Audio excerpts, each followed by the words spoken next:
Good morning, afternoon, or evening, depending when you are tuning into this, the latest episode of Edie's Susty Talk series. This is our new series of video interviews that we launched when the UK was in full-on lockdown to keep you guys connected to sustainability leaders across the UK and beyond. Even though the restrictions are easing here and in other places, we know that a lot of people are working remotely or on furlough.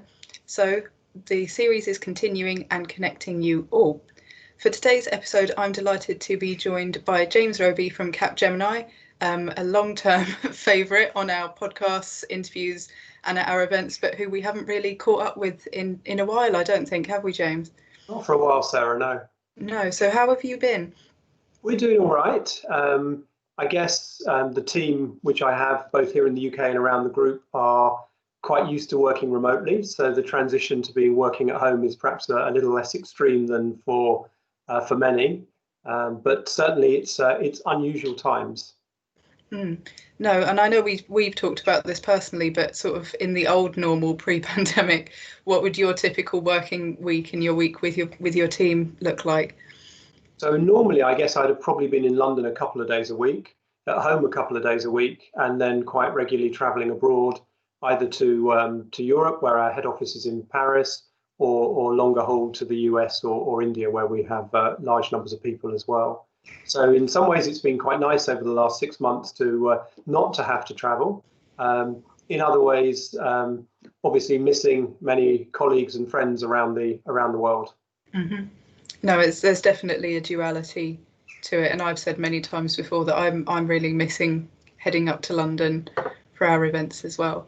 But it looks like you guys have been really busy because we've had a couple of big announcements coming in from Capgemini in recent weeks, and we're talking shortly after the latest of these targets, which was it covers carbon neutral operations by 2025 and full net zero / carbon neutral business by 2030. We've covered this on the site, but it would be great to get more insight on how these goals are going to be met and how your team work to create them and get buy-in for them. Sure. So Sarah, we set science-based targets back based on a 2015 baseline. The targets were at the 2-degree level, and we were aiming to reduce our footprint by 20% per employee by 2020 and 30% by employee by 2030. And what became apparent, I guess, probably 12 to 18 months ago, was that we were going to reach that 30% far earlier. Mm-hmm. And so at the end of last year, we were at minus 29%, and we actually went through minus 30% just before lockdown happened. And clearly, carbon emissions have dropped more dramatically since then. Mm-hmm. So over the last year or so, we've been looking at where do we go next. And the answer we came to was that there were 3 components to what we wanted to announce. So the first is 1.5-degree science-based targets, and they are set and in the process of being validated by SBTi at the moment. So I'm hoping in the next 4 to 6 weeks we'll be able to share publicly those targets. Secondly, we wanted to extend the scope of what we included within our targets.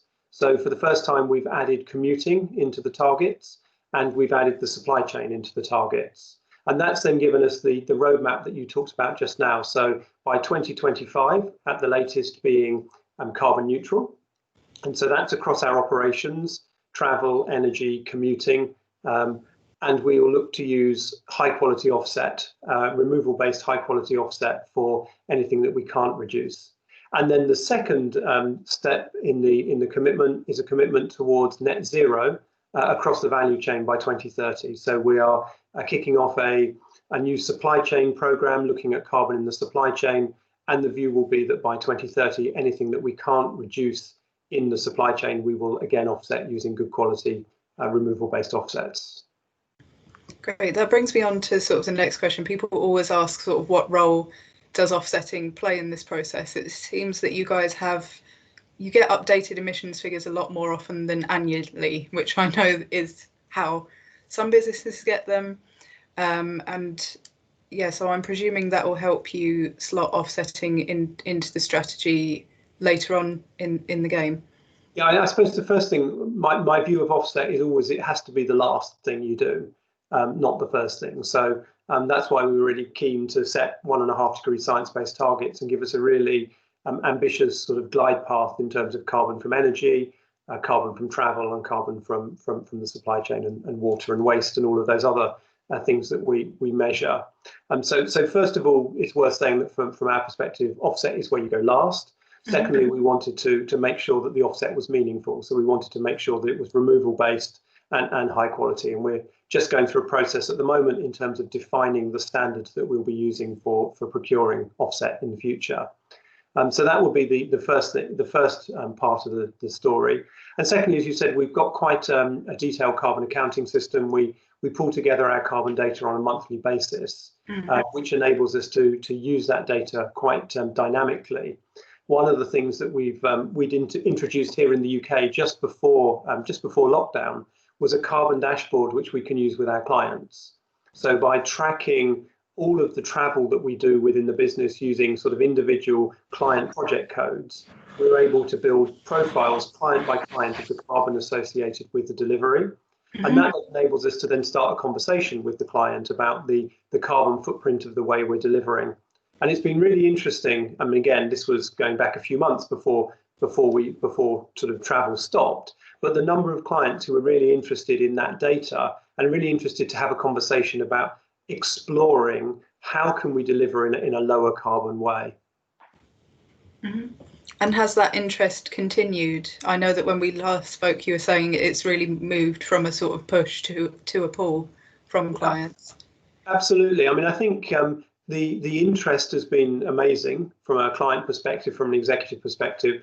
I did, at a sort of personal level, worry at the end of March when we all locked down and we all went home that, you know, does that mean sustainability is off the agenda for another 12 to 15 months?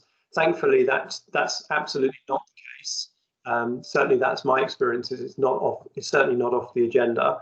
And I think the other thing that COVID has really done is it's really challenged some of the underlying assumptions in the professional services industry.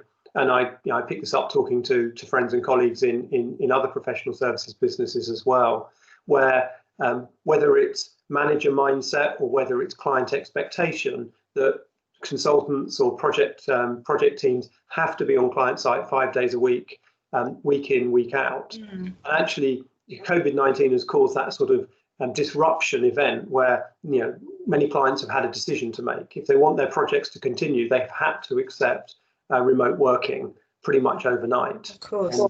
And the experience we've had is that, you know, with a few exceptions, virtually all projects have continued, and people have been, I think, on the whole, pleasantly surprised how efficient remote working can be.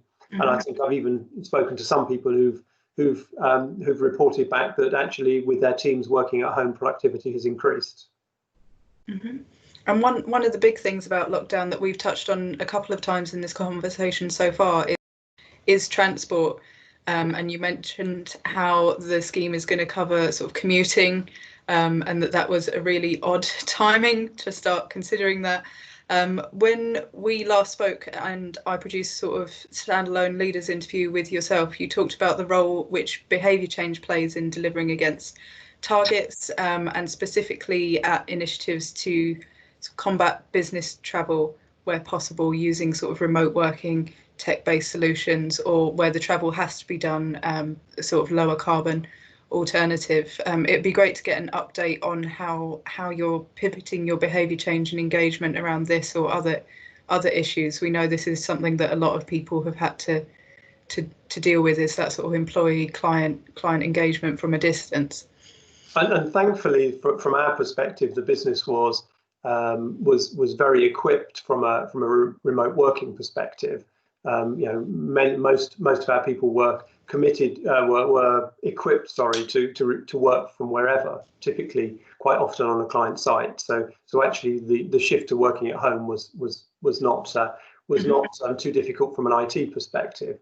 That said, the sheer logistics of getting, I think, well over 95% of our 270,000 people working from home over a weekend was a monumental task, particularly in India, where, you know, we have over 130,000 people. So, you know, so the IT, we were probably a little bit more enabled from an IT perspective than many organisations. And I think what we also found was that the work that my team had been doing over the last few years around virtual collaboration, whereas we had we had good engagement on with particular clients or with particular teams, we suddenly found that we were being embraced with open arms, and all of a sudden, new clients, new project teams were ultra keen to get my team to come and talk to them about making the most out of virtual collaboration, getting the tools to work. What do you need to do in terms of some of the behaviour changes to make the technology work? And that's been quite interesting over the last 3 months, just seeing how people have adapted to working remotely, and seeing how you put some of the systems in place to ensure that you still have space for perhaps some of the more informal side of work, even if it's down to creating some touch points in your week where actually it's a coffee and cake meeting, and the only rule is that you don't talk shop, because you'd normally have those interactions over a sandwich at lunchtime or over a cup of coffee. So certainly, I think the behavioural change bit has been fascinating, and again, COVID has accelerated something that we were already doing in places. Mm-hmm. I've definitely heard it from both sides. I've heard organisations say, "Oh, well, a lot of our change was based on people being at work 5 days a week, and it's difficult to reach them at home when they're trying to balance things like childcare, education, households, changing lifestyles and situations." And then others saying, well, if people are behaving differently now anyway, now is the time to really dig in and accelerate that. So it is fascinating.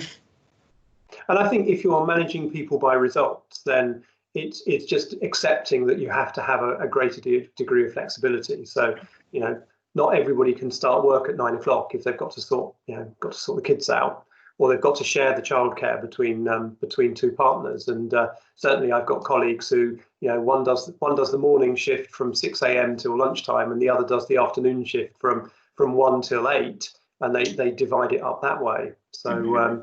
I guess it's just a case of ingenuity and finding a way of making it work. Mm-hmm. Of course. And I wanted to touch on, we've touched a bit on how Capgemini is working with clients to have a bigger impact than it could within its own organisation. And this is something we've written about a lot of the time before. But since we last spoke, it was announced that Capgemini had joined the Race to Zero ahead of COP26. And I think this is something a lot of people will be following and looking at. So it would be great to hear about what that process has been like, and if you could provide any light on what you have planned that's not top secret in regards to this initiative. So yes, so the timing of Race to Zero came out was sort of fortuitously at the point we were about to announce our targets. So we were happy to sign up to that pledge with 1,000 other businesses and many communities and cities and NGOs around the world. Just really that recognition that that transition to net zero has to be a universal transition. So from our perspective, we as an organisation sponsored one of the side events to COP25 last year, the World Climate Summit. And the key reason we did that is, or the key message we were taking was that we really see the next decade as absolutely critical in terms of, if you want to call it like a sustainable business revolution. And probably revolution it's a strong word, but probably it's the right word.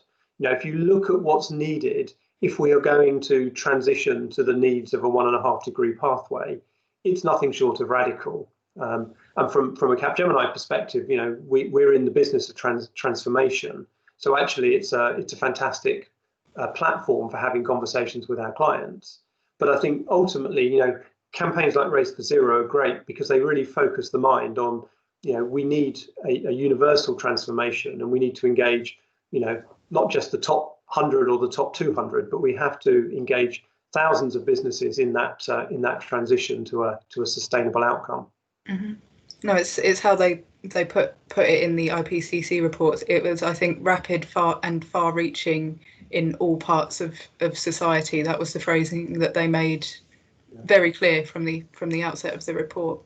I often sort of describe sustainability as ultimately a business change problem, or you could say the ultimate business change problem. in the sense that pretty much every business on the planet is going to have to fairly dramatically and radically redesign the way that they deliver the services or the products that they're delivering, and therefore the next decade will be absolutely critical.